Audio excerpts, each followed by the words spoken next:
Strong grip versus weak grip. First of all, what exactly is a strong grip versus a weak grip? So we take you through all of that basic information, and then how does that relate to swing characteristics? How is it going to change multiple aspects of your swing? And then what is that going to lead to coming into impact? What sort of miss will it create? How will it alter your path, your angle of attack, face, strike potentially? All of these things we're going to be covering in this video today, talking you through the pros and the cons of both strong and weak. So if you're trying to do something specifically, maybe you'll get a few really good little hints, tips and tricks from today's video. As always, guys, if you do love our content and appreciate all the effort that we put into these videos for you, and we do put a lot of effort in, please do us a favor, go hit the subscribe button. It really does help the channel. It helps our growth. It helps us push the videos out more, and it will help our channel grow and bring you guys more content. It takes 1 second to do, and it is free to do so. So please do support the channel. Go down, smash the subscribe button. Thank you in advance. So let's jump into the video. So we're just going to get a few shots now, mate, with your normal grip. So I feel like I've been trying to get my grip a little bit weaker because my miss is always left. So with my left hand, I kind of feel like it's running from the middle of my sort of index finger to sort of the base of my little finger. Okay. But sort of like in the fingers, really. I'm trying to feel it. And as that wraps over, can probably see 2 knuckles, maybe just a wink of a 3rd knuckle on that left hand. Cool. Thumb's kind of pretty straight down. And similar in the right hand, really. I'm just trying to get it in, if anything, sort of like the base of the index finger, and then in the bottom of the other fingers, and then from there, again, just kind of wrap it on top. So again, the V's kind of pointing straight up at me. So it's probably a fairly sort of neutral grip, I would say. If anything, I've always felt like my right hand could get a bit strong. So I've almost been trying to get it a bit more on top to try and mitigate that left miss. So yeah, it's probably a fairly neutralish grip now, I'd say. Yeah, certainly looks really neutral to me. Yeah. Cool. Well, let's get some data with that. We'll see how it goes. Yeah, that's a lovely shot. Slam dunk. It's close. Ooh. Really close. Really good strike. Again, 6.6 from the inside. You are quite from the inside. Yeah, That's always been your pattern. Yeah. Control face a little bit better there, to be fair. So launching at 17, spinning at 5.6. Probably worth mentioning you are hitting my 7-iron, which is a bit of a power 7-iron. So we've got the green out there at 190. Yeah. So yeah, I mean, obviously dynamic loft there at 23. That's one of the things we will keep an eye on, I think, during this test. Yes. Obviously mine's a little bit stronger, so mine's probably playing about 29. So okay. You're taking off about 7 or 8 degrees. It's probably about right for me, about 8 degrees. Yeah, it's a lovely swing. Pretty similar to the last one, wasn't it? Yeah, really similar. Yeah, strike pretty good. Yeah, no, that's pretty standard, isn't it? Yeah, it is. And you're a pretty good ball striker. You do find the middle a lot, so it will be interesting to see if there's any strike deviation when you start changing the grip. Yeah. Probably one of the most awkward things to change in golf, isn't it? If there's any sort of amateur golfers out there going through grip changes, the coach says we need to change the grip. It feels bloody awful. It does, yeah. It's not nice. It's not nice. Be interesting to talk about takeaway patterns as well as we go through, and what we would normally see in the bay. I think, you know, from a strong versus weak grip, and what that will manifest itself into doing at impact as well, and what sort of misses that will create. Cool. No. I'd say your takeaway again is pretty good. I think, having seen your swing in slow-mo a few times, so I don't think your grip as it is currently sort of has much impact on that, does it? No. If anything, typically my pattern was getting like normally a little bit low and around and inside at times. So I have been working on trying to feel like I just get a bit more sort of there. Okay. I don't know if it's actually working because I never video my swing anymore, but it's what I would normally try and feel. Ask the YouTubes, they've seen enough of your swings. Yeah, comment below. Cool. So what do you want to jump into next? I mean, they're pretty good shots. I think they're pretty representative of like a neutral. Yes. So I think let's go strong. Cool. So I'll go a little bit on the extreme side, which obviously for a lot of you guys that don't know, strong grip's going to be to my right. So to you watching your left. But if I'm looking down at the club, I want to orient both my left hand and my right hand more to my right. So if I turn my left hand on top, so I can see sort of 3-4 knuckles pretty much, and then the right hand's going to go far more sort of underneath, so it's almost kind of on the side of the club. And obviously why that's strong is because now it's so easy for me to do that. Yes. It's almost like if I relax, the face just dramatically closes. Yeah. So people who tend to have this sort of grip, very strong delivery, taking off loft from the inside, generally moving it right to left, generally. Yep, 100%. So be interesting to see how my numbers change, and it probably ain't going to be for the best. Well, it went left. That was me trying not to hit it left. I mean, we kind of thought it would. I mean, that was a little extreme. Okay, so maybe that's a good, very extreme, strong grip to begin with. Yeah. And like you said, though, you did get a little bit more inside, and you did get a lot more closed. Obviously, Yeah. we'll see one in a sec when you strike it, but definitely what we expected to see, right? Yeah, 100%. Because even in my mind, you're going, well, if we've got such a sort of a closed face, and typically what we'd obviously see from a takeaway perspective with a very strong grip is taking it away far more closed, 100%. like inside and closed. Yeah. So then from here, I'm thinking, well, if there's any form of kind of release, it's going straight there. So what we tend to find is normally people tend to get more inside and hold. So you're almost trying to hold off the face, which is why they're getting such a strong sort of impact position and take off a lot of loft and come from the inside. Because you're almost trying to offset that curvature of face being too close. 100%. Effectively. So yeah, low spin slingers generally. Found strike that time, though, didn't Yeah, you? I did fine strike. But Yeah. yeah, that is just... It's just why it feels so uncomfortable. Do you know what I almost feel like? Because my natural bad move is almost doing that and getting more sort of that way. I feel like this is really making that move a lot worse because I'm trying to almost hold so much so the face doesn't close. You kind of have to, right? It just feels like I'm doing that. But yeah, that was actually quite interesting. You did strike that, so he said your ability to find strike hasn't really diminished there. You did find strike. Yeah, just swinging a little bit more from the inside. Obviously, face a lot more close, and then you're having to manage that. Loft has really dropped. All the things we would expect to see. Obviously, launch come down, spin coming down, just purely because of that loft. So yeah, you're doing everything I think at the moment now to try and get that in the air and not hook it. Yeah, that's how you're going to have to react, right? Closer. It's closer. It's trying to get like so much in there. It's just basically like we thought. For me personally, impossible not to hit that left. Even with my more neutral grip, I struggle. I miss left. Yeah, because you've got to remember as well, like we spoke about matchups, right? Like you're not changing your release pattern. You're trying to, but you've got a natural strong release. You like to release the club. Yeah, it matches up with what you normally do with your current grip. You carrying on doing your normal release with this grip is it's miles left. Yeah, it's always going to be. Yeah, you'd have to really change how you release the golf club, wouldn't you, to manage that or make it work? Yes.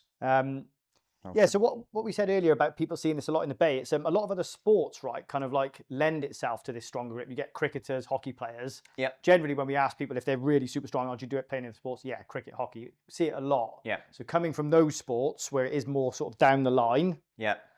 That's, I think, why we see it a lot in golf. And I think it's more just normal, because if you were to pick something up generally as an item, no matter what it is, you're going to hold it probably more in sort of like the palm of your hand, aren't you? Yeah. In the base of your fingers. You're not going to get it in the almost like right in your fingers and do that, because that feels uncomfortable. You're going to get more of a palm grasp, I suppose, on it, aren't you? But yeah, it can manifest itself in quite a lot of problems with amateurs, especially slower swing speeds, hitting this sort of delivery, having to take off loft, hitting the ball too low. Yes. And I just go, well, with this grip, with a grip this strong, where you're taking it away like that with no loft instantly, no loft, which again, if anything, maybe lends itself more to a tilt, because we almost from there get this way, which is quite uncomfortable.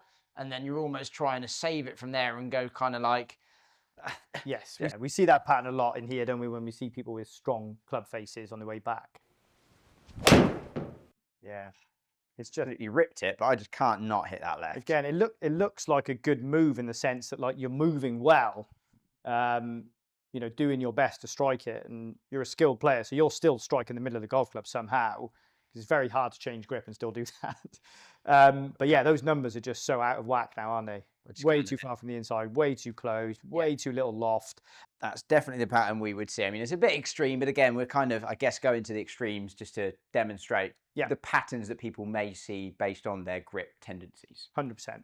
Awesome. So should we do a week and see what we see. For a lot of people watching that maybe don't know, the weak grip's going to be everything rotated strongly to my left and your right. So now I'm going to go, so I can almost see one knuckle to know, yeah, probably one knuckle, because otherwise I feel like I'm not going to be able to hold the club. And then right hand far more almost on top. So my right index finger is massively on top, because again, now if I turn my right hand, like I literally can only just close the face a little bit, whereas obviously with that strong grip, you could just... Yeah, 100%. But now with a weak grip, almost can't close the face at all. And the interesting thing is, and again, we do see this, of course, in the bay all the time, is how that feels like it's going to change my takeaway. Because my right hand being so weak now, the most comfortable thing for me to do is just do that. Yeah, 100%. Yeah. That just feels really comfortable. Yeah. Like, so with someone with a really weak right hand grip, we see that rolled, wide open, fanned open, instant takeaway versus that strong grip being almost like that. So two polar opposites. And what that does to impact will be very interesting. Oh, I tried to release that one as well. I really tried to get that right hand going on that one. So interesting, isn't it? It's like impossible not. Yeah, it is really interesting. And again, when you become a bit more of a skilled golfer, I think you can at times use this to your advantage, because I feel now like I can strike it and change my grip. If I really want to take a specific shot out of play, I can change my grip to do that. Yeah, and I mean, some of these shots, you know, obviously you've hit them in loads of shape, like, so it's a bit comical, but they're your recovery shots. If you're in the trees, you've got to hit a hook. Strengthen the grip, let it go. If you've got to hit a high, you know, cutty one. Yeah. Round some trees. I probably would weaken my right hand a little bit. I think you need a really skilled golfer would be trying to use, maybe not to this extreme, but to be using elements of grip, definitely to help with shot shape. Path there, what was I, sort of 8-9 with the strong grip? Yeah, so you're around 5-6 with your neutral, you went to sort of 8-9, you've now back to 4, so it's definitely affecting your path. Yeah. And obviously, face is just way open, loft is way up, which means launch and spin is way up. Yeah. You did catch that a little thin, but even still, like, that's doing exactly what we thought you would do. The reaction to the path, I think, was the main one that I think that we were going to see and what we would normally see versus, like, say, a strong grip inside takeaway, trying to kind of like hold that face and offset start direction, so coming massively from the inside. Whereas you've got someone who's fanning it massively open. It's almost like a lot of people will react and go that way to try and almost like close the face. 100%. So you get that massively out to in open face. If you look at your numbers there, right? So you were 4 from the inside, which is not actually a bad path. No. But you were open to that path, which meant you had a massive block. So over time, you're going to work out to hit target. You need to be probably 7 or 8 from out to in if you're going to play with that face. Yes. So that's why we see those people with those takeaways and that club face being quite weak grips start to come more out to in, because they're going to adapt over time. Yeah. Like, I think if you hit enough shots with that pattern now, you'd be going, right, I need to find a way to find target. Yes. So 100%. people are very good at doing that, aren't they? And even as high handicap, they're way more adaptive than we think. Oh, 100%. You know, if you're learning with a specific grip, you will learn to counteract to that. 100%. You only need to hit a few of those shots and you would start to react. And one of the things you could do there, if you weren't going to change anything else, is you just start it way more left. So you change your path. Yeah, super interesting. I was literally trying to hook that as well. Super interesting. I mean, my path got more inside, which is interesting, but I just cannot square the face at all. The strikes definitely move more heel, which we generally see with someone who's coming in with a little bit more of like an open face. Yeah. Strike tends to move heel side. 100%. Yeah, you're kind of presenting the heel to the ball, aren't you? So that's why we do see a lot of people who play with quite open faces generally heel it. And just so much loft as well. I mean, you're sort of, you're now adding loft. Again, we've seen the difference there. Okay, my path actually hasn't dramatically changed on that specific shot, but like you say, just the neutral shaft angle, how much difference just face orientation makes, open, adding loft, closed, taking off loft. Like, that's such a dramatic effect at impact. Oh, it was closer. Close. And you know what the funny thing is though, you're right there, because I reacted and tried to almost do that to close.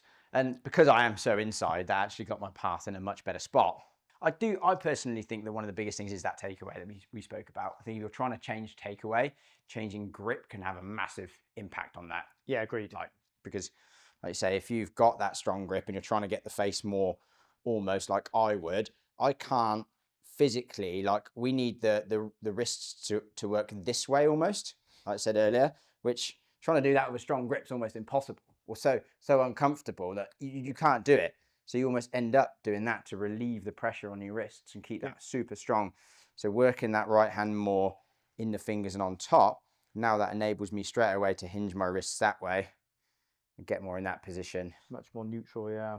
Much more neutral. So I think that's a really big takeaway as well. But yeah, hopefully just talking through what is a strong grip, what is a weak grip, what that can possibly do to your takeaway, your dynamics, the ball flight distances, misses, all that sort of stuff. Yeah, hopefully it'll be quite interesting. But yeah, I thought that was super interesting. Like for me, the club face control, the ability to control loft were like, yeah, I think that's the most apparent things for me. Yeah. Path obviously changed a bit, but you being quite already inside probably got you more neutral. I think people who are probably playing with open faces, weak grips are normally big out to in swingers as well. So, you know, going a bit stronger in grip could probably help that. So, yeah, super interesting. So there we go. Hope you enjoyed that video. Hopefully you picked up some good little nuggets of information. It was pretty extreme, to be honest, but that's the best way to showing you guys kind of how the different characteristics of the grips would really affect the outcome, right? So again, any questions, please do post them in the comments below. If you like this sort of content, it's a little bit different to what we normally do. We're trying some different stuff. If you like it, please let us know down below. Thank you for all the support as always. Stay tuned. Loads more coming, and I'll see you in the next one.